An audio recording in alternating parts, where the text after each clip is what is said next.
আরে তোমার একটা চকচকা মোবাইল আর দেখা যাবে, আমার একটা চকচকা নয়।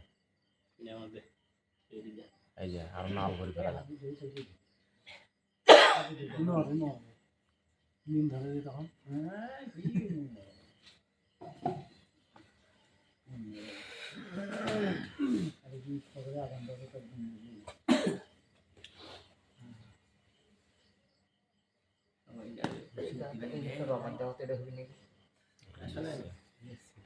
আগামী শুক্রবার যদি আপনারা এরকম বয়ান রেকর্ড করতে চান, সেই ক্ষেত্রে সর্বোচ্চ সময়টা হবে 2 মিনিট, ভুলে এতগুলো নয়। কারণ আরও যখন লোকজন থাকবে তখন চিন্তা করবে কী ঘটনা, আমরা হালকা জিকির থেকে আমার ফিরে সিস্টেম আলাদা, মানে সময় এতক্ষণ লাগালে হবে না। এটা আপনারা মেশিন পত্র আসছে নাকি আপনি কিনে রেডি করবেন, আগে সেট করে নেবেন। হ্যাঁ সুন্দর একটা সিস্টেম হবে, কেউ বুঝতে যে এটা কি করতে হবে। এতগুলো মোবাইল না দাঁড় করে অন্তত একটা মোবাইল দাঁড় করাবেন, শেষ হবে। ধন্যবাদ। এই গান এই আল্লাহ ব্যাপার আছে এটা।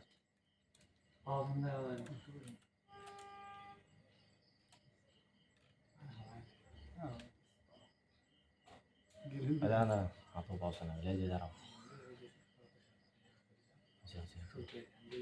আন্না আন্না আন্না রে ভাই, আরে না বলেন না, এখানে দেখা গেলেই যথেষ্ট।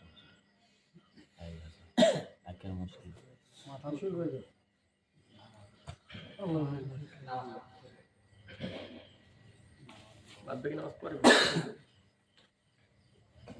السلام عليكم ورحمة الله وبركاته.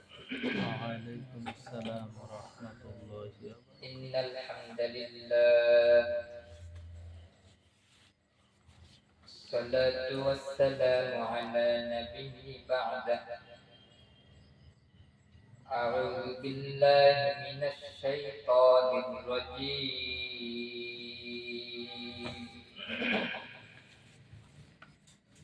بسم الله الرحمن الرحيم.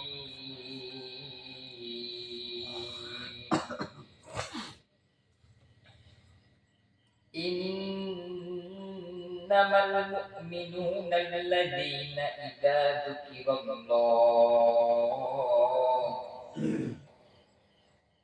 وجلت قلوبهم وإذا تليت عليهم آياته زادتهم إيمانا وعلى ربهم يتوكلون.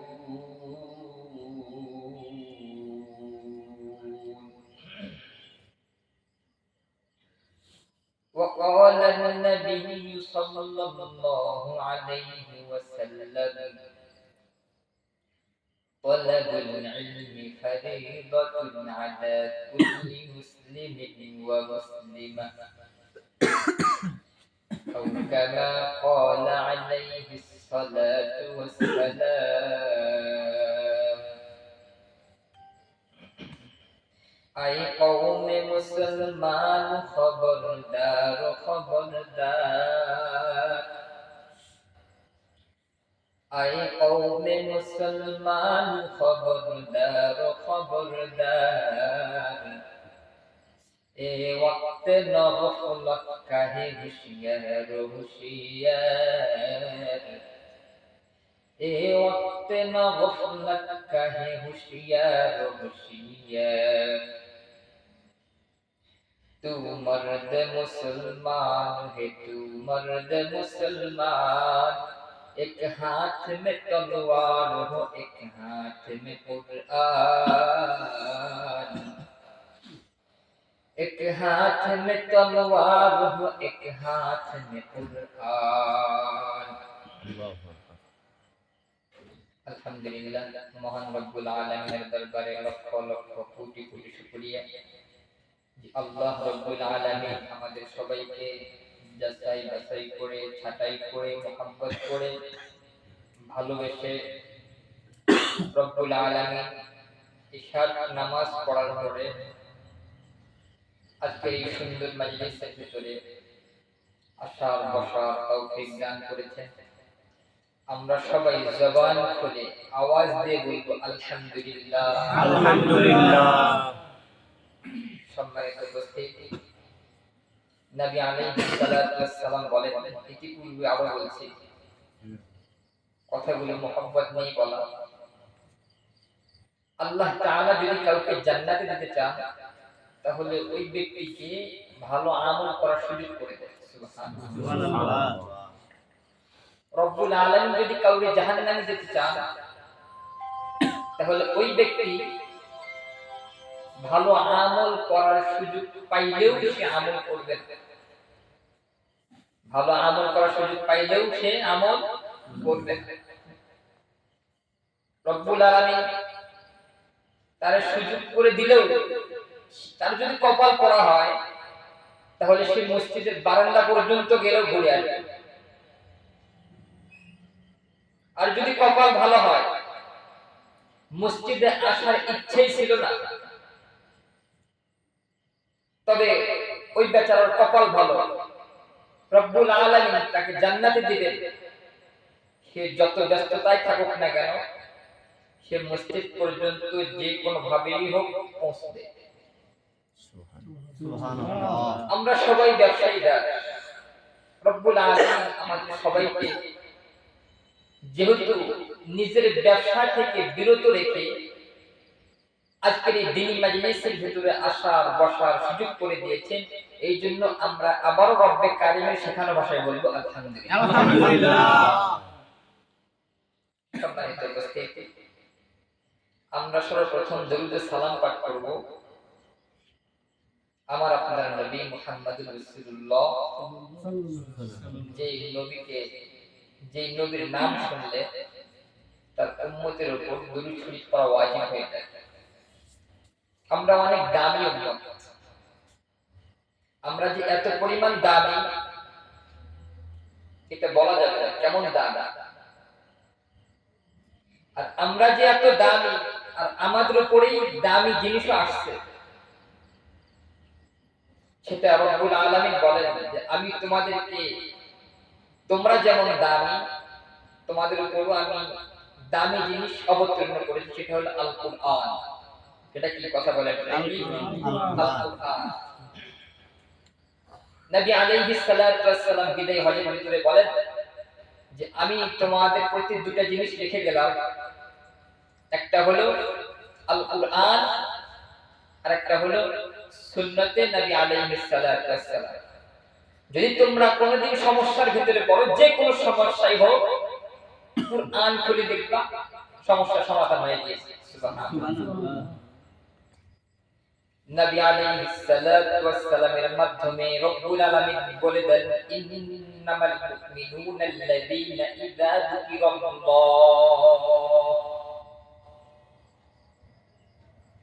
আল্লাহ রাব্বুল আলামিন বলেন, ইন্নামাল মুমিনুনা আল্লাযীনা ইযা যুকিরাল্লাহ। যেই ব্যক্তি মুমিন হবে,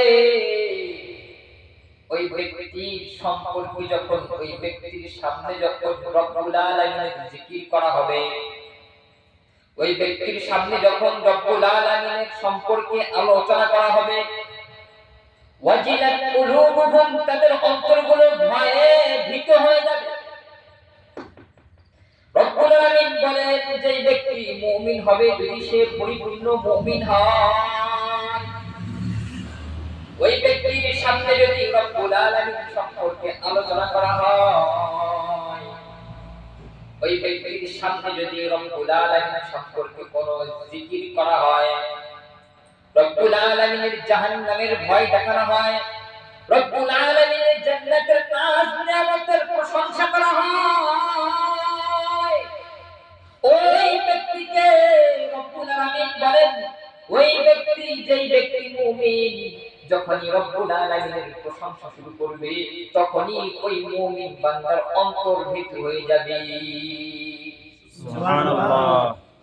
রব্বুল আলামিন নবী আলাইহিস সালাতু ওয়াস সালামকে লক্ষ্য করে বলেন, ও নবী, আপনি যে আলোচনা করবেন, আপনি যে আপনার উম্মতের মাঝে তেলাওয়াত করবেন, আপনি যে আপনার উম্মতের মাঝে ওয়াজ করবেন, এই ওয়াজ যেন আপনার আরবের সম্ভ্রান্ত কোনো যেন কিচ্ছা কাহিনী দিয়ে না হয়। আপনি যে আপনার উম্মতের মাঝে আমার সম্পর্কে জিকির করবেন, এই জিকির যেন কোনো আপনার মক্কাবাসীর কোনো যেন পূর্বের কোনো যেন কিচ্ছা কাহিনী দিয়ে না হয়। রব্বুল আলামিন নবী আলাইহিস সালাতু ওয়াস সালাম শিখিয়ে দিয়েছেন, ইযা যুকিরাল্লাহ, যখনই আপনি আপনার উম্মতের সামনে আলোচনা শুরু করে দিবেন, যদি আপনার আলোচনা করাই লাগে তাহলে আপনি আপনার রব্বুল আলামিন সম্পর্কে আলোচনা করবেন। সুবহানাল্লাহ। এইবার কিছু চালাক বান্দা রব্বুল আলামিনকে জিজ্ঞাসা করে কয় যে আল্লাহ, আপনার জিকির সম্পর্কে আলোচনা শুনলাম, আপনার জিকির সম্পর্কে আলোচনা শুনিয়ে আমি কি পাবো, আমাদের ফায়দা কি হবে?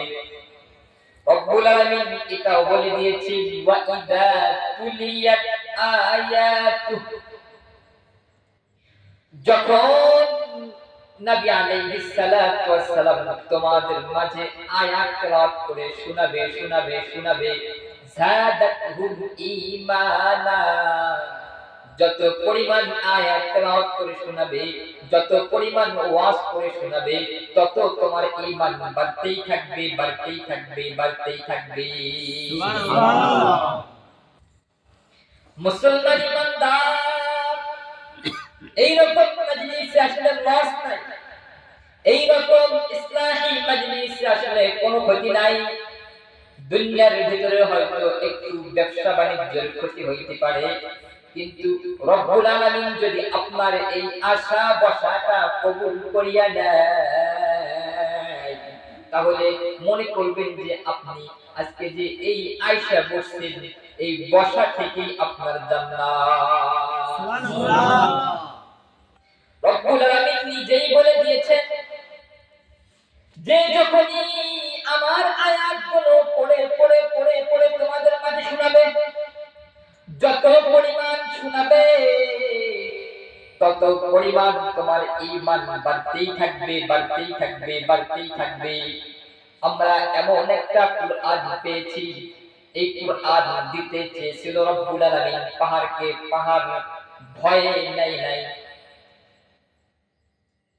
রব্বুল আলামিন পাহাড়কে বলছে, পাহাড় কুরআনটা তোমারে দিলাম, তুমি নাও।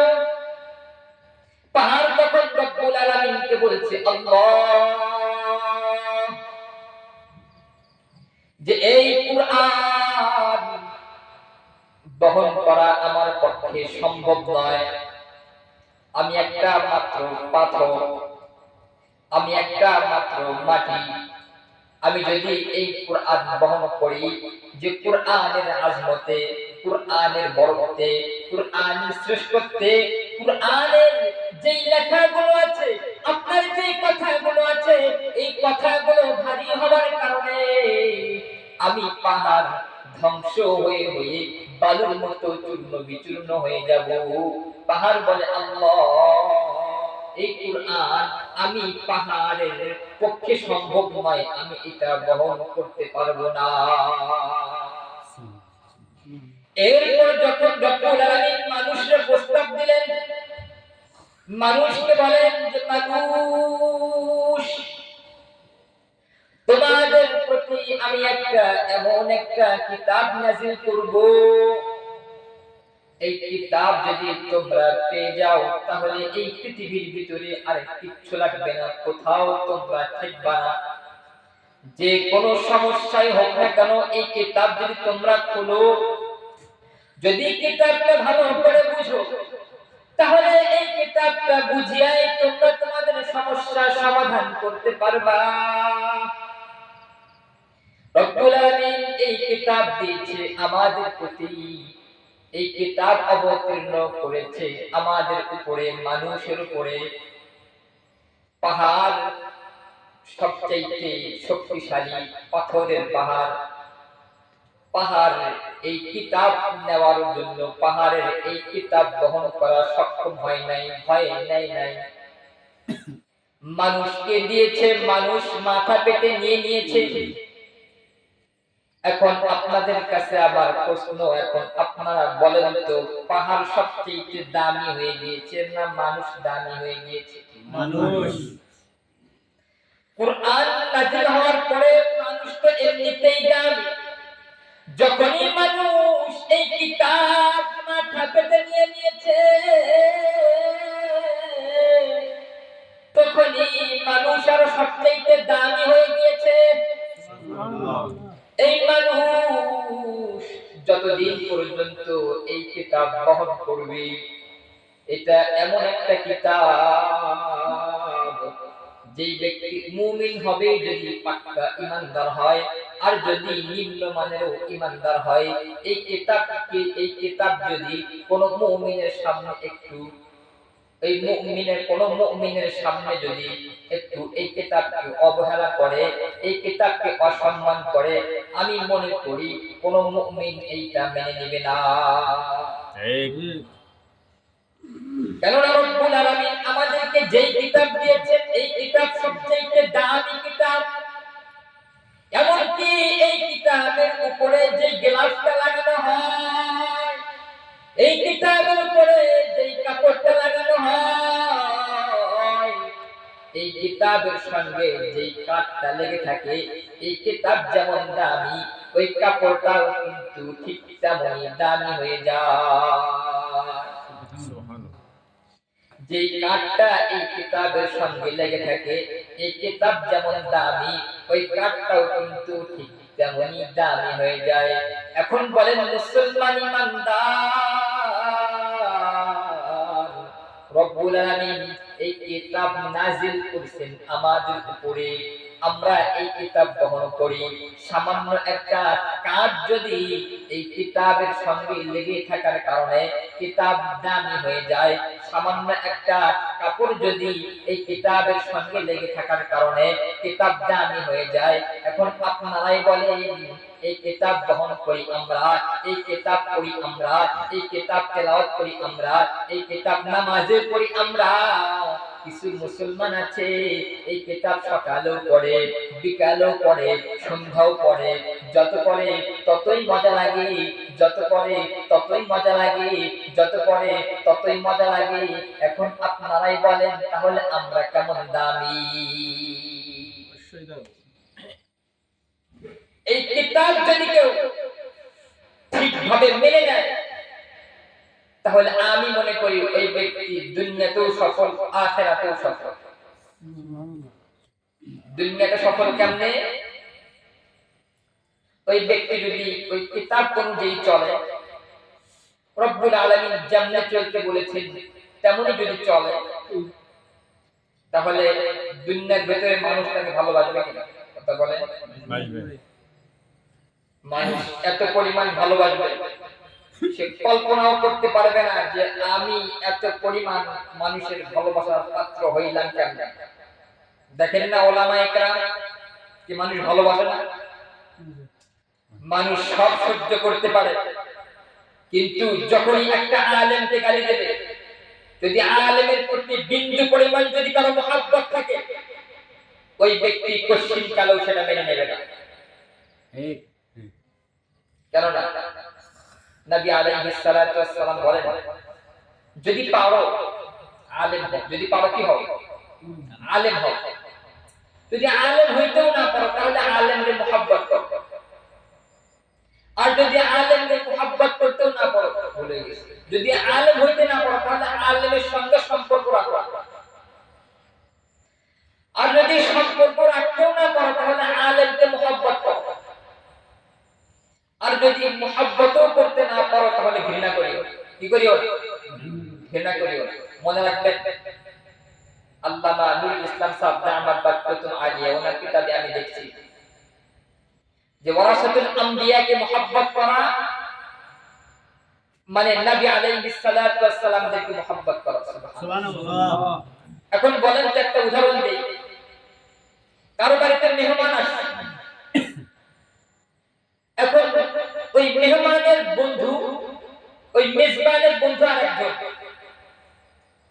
এখন বলেন তো, ওই বন্ধু যদি ওই মেহমানকে সম্মান করে, তাহলে ওই মেহমান যেই বাড়িতে আসছে তাকে সম্মান করা হবে কিনা?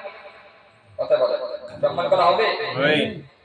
আর যদি এই বন্ধু যদি ওই মেহমানের সঙ্গে দুর্ব্যবহার করে, তাহলে তার বন্ধুর সঙ্গে দুর্ব্যবহার করা হবে কিনা? ঠিক তেমনই ভাবে নবী আলাইহিস সালাতু ওয়াস সালাম বলেন, উলামায়ে কিরাম ওয়ারাসাতুল আম্বিয়া উলি পুরিসাবদে আনাদ বারকাতুল আলিয়া বলেন যে ইহানাতুল উলামা কুফর, ইহানাতুল উলামা কুফর, যে উলামায়ে কিরামকে ইহানাত করা, উলামায়ে কিরামকে অসম্মান করা, উলামায়ে কিরামকে তেরা চোখে দেখা, উলামায়ে কিরামকে গালিগালাজ করা, এটা কুফর।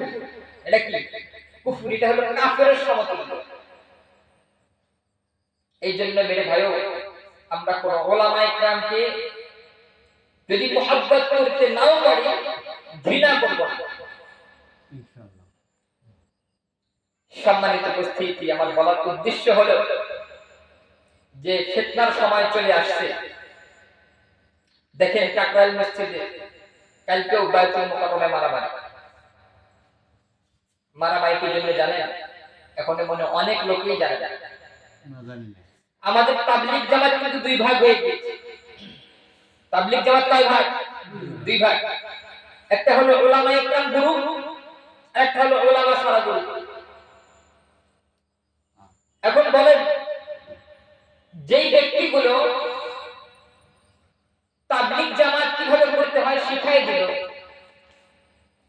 যেই ব্যক্তিগুলো তাবলীগে কেমনে যাইতে হয়, তাবলীগে গিয়ে কি হয়, এই কাজগুলো শিখাই দিল, মনে করেন আমি আমার একটা ছাত্রকে শিখাইছি আলিফ বা তাসা পর্যন্ত, মনে করেন যে একবারে মুহাদ্দিস পর্যন্ত বানায় দিয়েছি।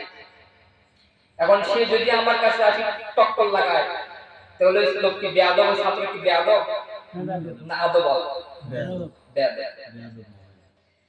যেই উলামায়ে কিরাম আম জননেতাকে, আম জনসাধারণকে তাবলীগ জামাত শিখায় দিল, এখন এই সাধারণ জনগণ যদি উলামায়ে কিরামের বুকের ভিতরে লাথি মারাতে খারাপ লাগার কথা কি? খারাপ লাগার কথা। একটা জিনিস মনে রাখবেন, আনা নিয়ত কি? আনা মানে আমি জিনিসটা খুব খারাপ। আমি মানে অহংকার, আমি মানে কি? অহংকার। এখন ওনারা উলামায়ে কিরামকে মাইনাস করিয়া ওনাদের একটা শায়েখ আছে সাদ সাহেব, ওই ব্যক্তিগুলো সাদ সাহেব কি করে? অনুসরণ করে। এখন সাদ সাহেব ফতোয়া দিয়েছে কি জানেন? সাদ সাহেব বলেন যে আল্লাহর হাতে কোনো হেদায়েত নেই। নাউজুবিল্লাহ বলেন। নাউজুবিল্লাহ। আল্লাহর হাতে কি নাই? কোনো হেদায়েত নেই। হেদায়েত কার হাতে? মানুষের হাতে। কার হাতে? নাউজুবিল্লাহ। কুফরি কাজ করছে কেন? এই কথা বলতে দেরি ঈমান চলে যেতে দেরি হয় না। ঠিক। ওনারা আরো বলেন যে আমরা যে ইমাম মুয়াজ্জিন যে ভাতা দেই না, কথা বলেন, আপনারা বেতন দেন কিনা? দেই। এই বেতন খাওয়া নাকি, এই বেতনের চাইতে নাকি মসজিদ তো বলা যাচ্ছে না, না বললেও আপনারা আপনাদের ঝেম খুলে যাবে না। এই বেতন খাওয়ার চাইতে নাকি ব্যবসাগিরি করা সবচেয়ে উত্তম। জোরে বলেন না? নাউজুবিল্লাহ। বলেন, ওনার কি ঈমান আছে? এখন আমি যদি এখানে ইমাম সাহেব বেতন না নিয়ে আমার বই চলবে, কয়দিন পর তো ভিক্ষা পাঠাইতে হবে। এই জন্য মেরে ভাইও সাবধান, আমরা কাকে ফলো করতেছি। উলামায়ে কিরাম আরো বলেন যে আমাদের মডেল দেওবন্দ মাদ্রাসা, ওই সাদ সাহেবকে দেওবন্দ মাদ্রাসা কয়েকবার ডাকা হয়েছিল, আসেন আমরা সংশোধন হই। সাদ সাহেব বলেন যে আমাকে যদি পুরো বিশ্বের আমিরত্ব দেয়, তাহলে আমি আপনাদের সঙ্গে থাকব, আর যদি আমাকে এই পুরো বিশ্বের আমিরত্ব না দেয়, তাহলে আমি আপনাদের সঙ্গে থাকব। তাহলে এটা আপনারা কি বুঝতেছেন? ওনার ভেতরে কি, উনি কি দুনিয়াতে ইখলাস নিয়ে কাজ করতেছে না আনুগত্য নিয়ে কাজ করতেছে না নিজেকে ফেসিয়াল করার জন্য কাজ করতেছে? ঈমান আছে? আর আমরা কাকে প্রাধান্য দিচ্ছি? এগুলা সব ইহুদি খ্রিস্টানদের চক্রান্ত। এই ইহুদিরা চেয়েছে মুসলমানদেরকে কেমনে ধ্বংস করা যায়, এই উম্মতকে উলামায়ে কেরাম থেকে বিরত রাখা মানে মুসলমান ধ্বংস হওয়া। ঠিক। এই উম্মতকে উলামায়ে কেরামকে মাইনাস করা মানে এই উম্মত ধ্বংস হওয়া। ঠিক। দেখেন আপনারা যারা সাতপন্থী আছে, আমি এমনও শুনেছি যে ইস্তেমায় গেছে। কোথায় গেছে? ইস্তেমা কিন্তু এখন দুই ভাগ হয়ে গেছে, এক ভাগ উলামায়ে কেরামের আর এক ভাগ ওই গ্রুপে। এখন ওই গ্রুপের এক লোক আইসা আমারে কয় যে হুজুর আমরা এমন এক আমির সাহেব বানাইছি যে আমির সাহেব মাছ রান্না করছে, ওই মাছ একটা একটা করে আল্লাহ রাসূল সবগুলো খায় গেছে। যেটা মামুর আছে, মামুরের জন্য শুধু ঝোল আর আলু, ওটা কি আমির? না, কথা বলেন আমির না, বলে খামির। আমরা তো আমির সাহেব দেখছি নিজে না খাওয়া মানুষের খাওয়ায়, নিজে না খাওয়া নিজের মামুরে খাওয়ায়, দেখি নাই? যে আমির সাহেব নিজে আনানিয়তের দাবি করে, যে আমির সাহেব মনে করে যে আমি এই মাজলিসের আমির হইছি, তার মানে এই সবগুলো সম্পদ আমার, এটা যদি মনে করে তাহলে তার ভেতর কোনো ঈমান বলতে কিছু আছে কিনা আমার জানা নেই। নবী আলাইহিস সালাতু ওয়াস সালাম বলেন যে কিয়ামতের মাঠে, কথা কিন্তু লম্বা হয়ে যাবে, বলেন যে কিয়ামতের মাঠে যখন সমস্ত বিচারাদি শেষ হয়ে যাবে, জান্নাতীরা জান্নাতে চলে যাইতে ধরবে, জাহান্নামীরা জাহান্নামে চলে যাওয়ার জন্য ধরবে। তখন কিছু জান্নাতি এসে বলবে যে আল্লাহ, কিছু জাহান্নামী এসে বলবে যে আল্লাহ আমার তো জাহান্নামের ফয়সালা হয়ে গিয়েছে, কিন্তু এখন পর্যন্ত আমি দুনিয়ার ভিতরে ছেড়ে আসা ন্যায্য বিচার পাই নাই। রব্বুল আলামিন বান্দারে হুকুম দিয়ে বলবে, বান্দা কি তোমার বিচার সম্মুখে বলে দাও, সবার সামনে বলে দাও। ওই ব্যক্তি রব্বুল আলামিনের ডাক দিয়ে বলবে, আল্লাহ দুনিয়ার ভিতরে আমি গরিব মানুষ ছিলাম, আমার একটা উপযুক্ত মেয়ে ছিল, অমুক ব্যক্তির একটু ধনাঢ্য ছিল, বড়লোক ছিল, আমার মেয়েটারে রাস্তার ভিতরে ইফটিজিং করছি, আমার মেয়েটারে রাস্তার ভিতরে ডিস্টার্ব করছে, আমি আমার এলাকার চেয়ারম্যান সবগুলোর বিচার দিয়েছি,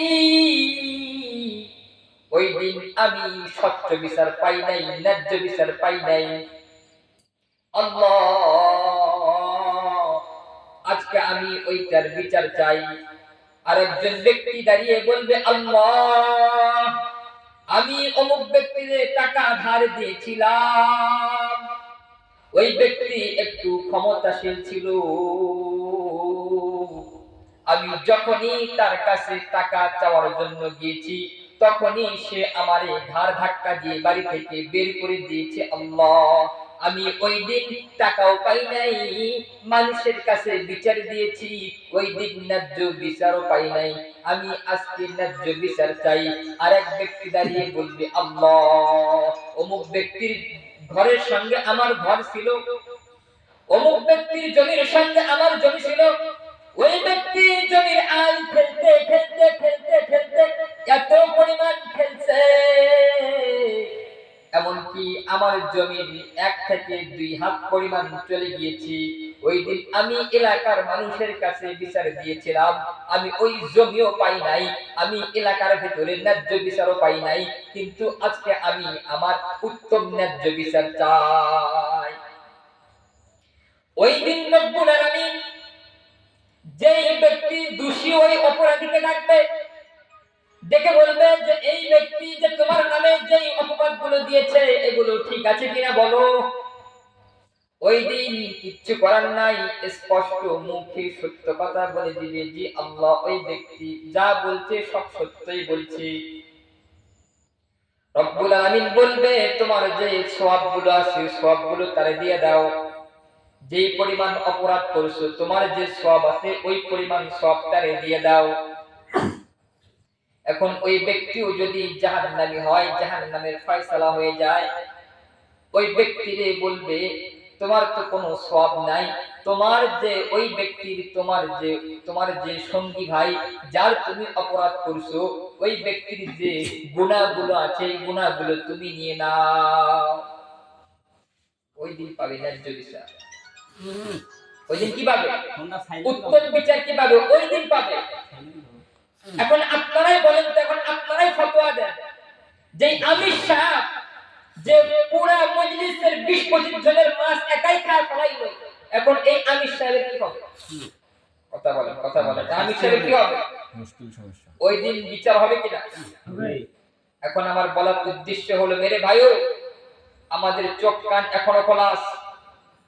আপনি কোন আলেমের সঙ্গে সম্পর্ক রাখেন, একজন আলেমের সঙ্গে তাবলীগ জামাতে গিয়ে দেখেন, আর একজন জেনারেল লোকের সাথে তাবলীগ জামাতে গিয়ে দেখেন, আসমান জমিন তফাৎ। আসমান জমিন কি তফাৎ? আলেমের সঙ্গে যাবেন, আপনি সূরা ফাতিহা পারেন না, আপনারে সূরা ফাতিহা শিখায় দিবে। আলেমের সঙ্গে যাবেন, আপনি আত-তাহিয়াত পারেন না, আপনারে আত-তাহিয়াত শিখায় দিবে। আলেমের সঙ্গে যাবেন, আপনি দরুদ শরীফ পারেন না, আপনারে দরুদ শরীফ শিখায় দিবে। আলেমের সঙ্গে যাবেন, আপনি কুল হুয়াল্লাহ পারেন না, আপনারে কুল হুয়াল্লাহ শিখায় দিবে। কিন্তু আপনার লেভেলের সঙ্গে যদি আপনি যান, আপনার শুধু খাওয়া হবে আর পায়খানা করা হবে, আর কিচ্ছু হবে না।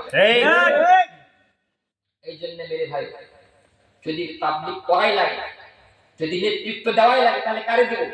আলেমকে দিব। কারে দিব? কথা বলেন কারে দিব? আলেম। যদি নেতৃত্ব দেওয়াই লাগে কারে দিব? আলেম। যদি আমির বানাই লাগে কারে বানাবো? আলেমকে। আলেমকেই বানাবো। কেন না? আলেম তো আম্বিয়া কিরামের ওয়ারিস। আলেমের দ্বারাই তো দুনিয়ার ভিতরে দ্বীন প্রচার হবে। এখন আপনি যদি পাইকারি দোকানে গিয়ে বলেন যে আপনার কাছে কি, আপনি কি পাইকারি দেন, এটা হাস্যকর না?